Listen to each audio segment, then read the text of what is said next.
tugas konstitusionalnya sebagai lembaga yang dibentuk berdasar undang-undang, yang undang-undang itu berdasar konstitusi, sehingga itu termasuk tugas konstitusional juga, yaitu dalam rangka pemajuan HAM, perlindungan dan pemajuan HAM, kemudian perlindungan untuk perempuan dan anak-anak yang juga terkait dengan HAM. Nah, ini kaitannya yang disampaikan hari ini tadi terkait dengan peristiwa Duren 3, itu yang lebih dikenal sebagai kasus Sambo. Nah, ini laporan resminya disampaikan kepada pemerintah melalui saya. Dan untuk itu agar saudara bisa mendengar sendiri apa yang disampaikan kepada kami, saya persilahkan Ketua Komnas HAM Bapak Taufan Damanik untuk menyampaikan langsung kepada saudara. Terima kasih Pak Menko Polhukam yang saya hormati. Assalamualaikum warahmatullahi wabarakatuh. Selamat pagi, salam sejahtera bagi kita semua.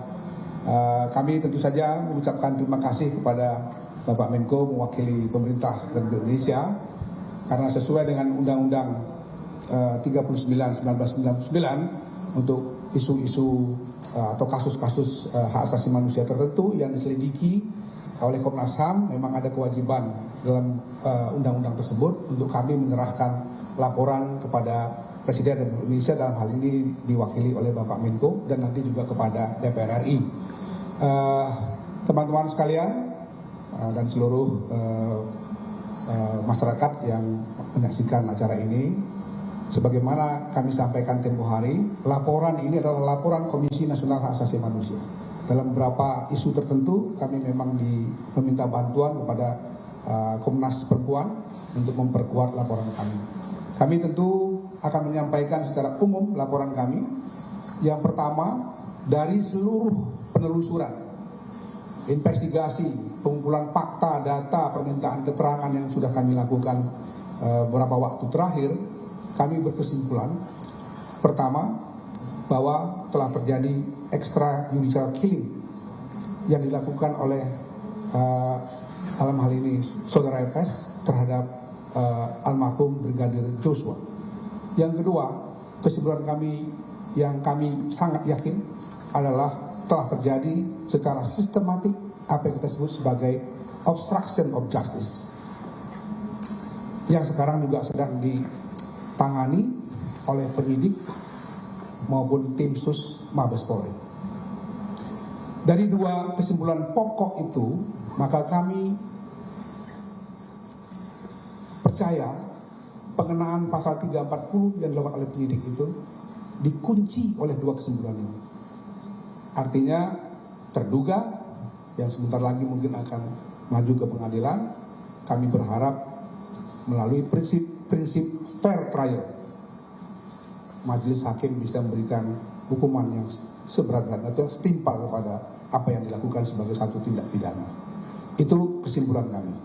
Selanjutnya, karena kami harus memberikan rekomendasi kepada pemerintah Republik Indonesia, kami menyampaikan ada 5 rekomendasi kami kepada Bapak Presiden atau pemerintah Republik Indonesia.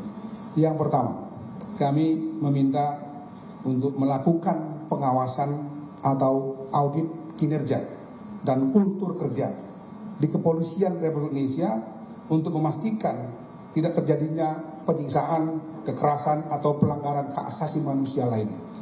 Kami sebutkan ini tidak semata-mata berangkat dari kasus Brigadir Joshua, tetapi juga dari data-data pengaduan atau kasus-kasus yang kami tangani selama ini, terutama dalam 5 tahun periode di bawah pimpinan kami. Kedua, kami meminta kepada Bapak Presiden untuk memerintahkan Kapolri untuk menyusun suatu mekanisme pencegahan dan pengawasan berkala terkait penanganan kasus kekerasan, penyiksaan atau pelanggaran HAM lainnya yang dilakukan oleh anggota Polri. Seperti yang sekarang kita alami, anggota Polri-nya, bahkan pejabat tingginya yang melakukan tindak kekerasan atau penyiksaan itu. Maka diperlukan menyusun suatu mekanisme pencegahan dan pengawasan berkala. Yang ketiga, melakukan pengawasan bersama dengan Komisi Nasional Hak Asasi Manusia terhadap berbagai kasus-kasus kekerasan penyiksaan atau pelanggaran hak asasi manusia lainnya yang dilakukan oleh anggota Polri. Jadi perlu ada mekanisme yang bersama antara pihak polisi dengan Komnas HAM. Keempat, mempercepat proses pembentukan Direktorat Pelayanan Perempuan dan Anak di Polri. Dan yang terakhir, memastikan infrastruktur untuk pelaksanaan Undang-Undang Tindak Pidana Kekerasan Seksual, termasuk kesiapan kelembagaan dan ketersediaan peraturan pelaksanaan. Kita tahu ini undang-undang baru yang diputuskan pada tahun ini masih membutuhkan kelengkapan infrastrukturnya. Karena itu kami berharap pemerintah Indonesia memastikan penyiapan infrastruktur dan peraturan pelaksanaan dari Undang-Undang TPKS yang merupakan hasil perjuangan dari begitu banyak aktivis hak asasi manusia, terutama aktivis perempuan. Terima kasih sekali lagi kepada Bapak Menko Polhukam yang selama ini sudah bekerja sama dengan kami, berkoordinasi dengan sangat baik, sehingga kemudian kita bisa menyelesaikan tugas-tugas pendidikan pemantauan sebagaimana amanat Undang-Undang 39/1999. Assalamualaikum warahmatullahi wabarakatuh. Selamat siang, salam sejahtera bagi kita semua.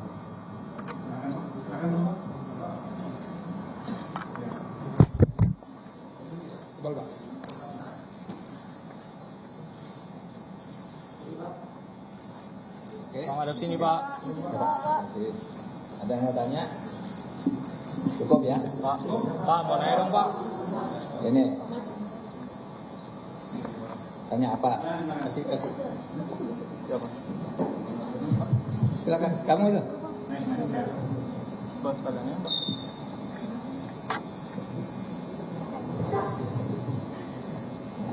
Selamat siang Pak Menko, teman-teman dari Komisioner Komnas HAM dan Komnas Perempuan. Saya Santi dari DN Trans, Pak Menko, Komisioner Komnas HAM. Ada beberapa pertanyaan Pak, termasuk yang dititipkan oleh teman-teman wartawan. Yang pertama, Prof. Mahfud, sebelumnya kan dari pihak Komnas Perempuan dan juga Komnas HAM juga merekomendasikan kepada pihak Kapolri agar mengungkap dugaan kekerasan seksual yang terjadi di Magelang, dan itu yang menjadi polemik di ruang publik begitu Prof. Mahfud. Sementara menurut Prof. Mahfud di beberapa kesempatan motif itu tidak terlalu penting karena yang penting pembunuhannya terjadi dan itu nanti bisa dibuktikan di pengadilan gitu. Nah, apakah kalau menurut Prof. Mahfud peristiwa yang di Magelang itu masih esensial begitu Prof untuk diungkap? Karena juga pelakunya toh kalau misalnya diungkap itu kan sudah meninggal terduga pelakunya. Kemudian yang kedua, Prof. Mahfud juga pernah menyampaikan bahwa setelah nanti menerima rekomendasi dari pihak Komnas HAM, Prof. Mahfud juga akan memberikan rekomendasi secara langsung kepada Presiden agar dilakukan reformasi begitu di tubuh kepolisian. Entah itu kepolisian direkomendasikan di bawah kementerian tertentu atau Prof. Mahfud akan memberikan rekomendasi dalam artian mereformasi saja divisi Propam agar tidak terlalu memiliki kewenangan yang terlalu powerful begitu. Kemudian selanjutnya Prof. Mahfud, kasus ini kan sudah berjalan 2 bulan lebih ya Prof, dan hingga saat ini itu belum juga masuk ke proses pengadilan begitu. Berkasnya itu selalu bolak-balik dari pihak Kejaksaan Agung ke pihak kepolisian. Salah satu alasannya karena dianggap anatomi kasusnya itu tidak jelas. Apakah menurut Prof. Mahfud pengusutan kasusnya itu semakin melambat begitu menjelang prosesnya ini mau masuk ke pengadilan? Cukup ya, malah lupa nanti saya. Pak, sekalian dong. Ntar, nanti lupa. Satu, saudara, ini laporan Komnas HAM dan Komnas Perempuan tercakup di dalamnya. Ini adalah hasil laporan yang tidak pro justisia. Oleh sebab itu, ini kita sampaikan aja biar polisi yang mendalami, gitu ya. Memang betul, kalau dari laporan ini juga memang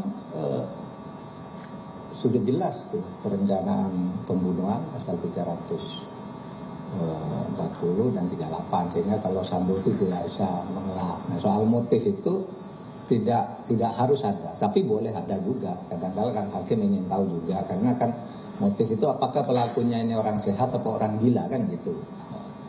sehingga dicari motifnya. Kalau sudah tidak gila sebenarnya cukup, tapi mungkin apakah emosional atau terencana dan seterusnya itu terserah polisi, aja kita serahkan ke polisi ya yang mengolah itu, dan polisi kan tahu yang mana yang harus didalami, mana yang tidak. Saya juga sudah koordinasi dengan polisi tentang ini semua. Kemudian langkah-langkah perbaikan yang disampaikan oleh Komnas HAM kan jalan. Ya, saya sudah koordinasi dengan Kapolri, dan Kapolri juga sudah melakukan langkah-langkah awal untuk menghentikan segala sesuatu yang tidak tepat, tidak boleh terjadi di Polri. Kemudian nanti itu akan dilembagakan. Pencegahan itu nanti akan dibuat di dalam sebuah mekanisme yang normal di dalam peraturan-peraturan dan kebijakan polisi. Sekarang dihentikan sudah gitu. Dalam banyak kasus yang disebut itu sudah mulai dihentikan. Dan saya kira kita harus optimis juga, harus punya prasangka baik ya, bahwa Polri itu sebenarnya kalau mau jujur kan sudah on the track ya ini kasus ini. Mulai dulu Sambo sampai sebulan mengelak, mengecoh, tapi aspirasi masyarakat menghendaki lain karena punya bukti-bukti dan logika lain, lalu Kapolri terima itu semua, diautopsi ulang, oke. Mau dipisah dikosongkan dari orang-orang divisi Propam Duren 3, oke. Lalu kemudian pengakuan Barada muncul, kemudian mentersangkakan Sambo dan kawan-kawan yang kalau tidak salah jumlahnya sekarang sudah ada 12 ya. Yang pelakunya itu ada 5, yang obstruction of justice-nya ada 7 yang pidana. Belum lagi yang dipecat karena etik atau didemosi dan ditunda kenaikan pangkat kan. Saya kira ini sudah langkah yang tepat, dan itu yang diharapkan masyarakat. Kalau berharap lebih dari itu langsung menghukum orang sekarang nggak bisa. Hukum itu ada due process of law namanya. Lalu saya juga tidak sepesimis Anda bahwa kasus itu bolak-balik dari kejaksaan ke kepolisian. Enggak bolak-balik, hanya sekali. Terus hanya sekali, tidak bolak-balik diserahkan lalu dikoreksi, tolong dong ini dilengkapi gitu. Saya sudah koordinasi juga dengan kejaksaan. Apa bolak-balik? Enggak Pak, semuanya sudah ini gitu, enggak ada bolak-balik. Biasalah dikembalikan. Memang dalam kasus lain banyak yang bolak-balik. Kalau ini kan terang benderang karena sudah ada yang bekerja, ya polisi, ya Komnas HAM, ya Komnas Perempuan, ya Kompolnas, ya masyarakat, semua agak susah untuk bolak-balik gitu. Kalau bolak-balik akan ketahuan gimana ini masalahnya kan begitu. Gitu ya. Ada lagi tadi? Pak. Lagi ya. Pak. Ya. Pak mau tes. Mau nanya untuk Komnas HAM, Pak, apa betul Pak Komnas HAM menduga ada indikasi kalau Ibu PC ini ikut menembak Brigadir J?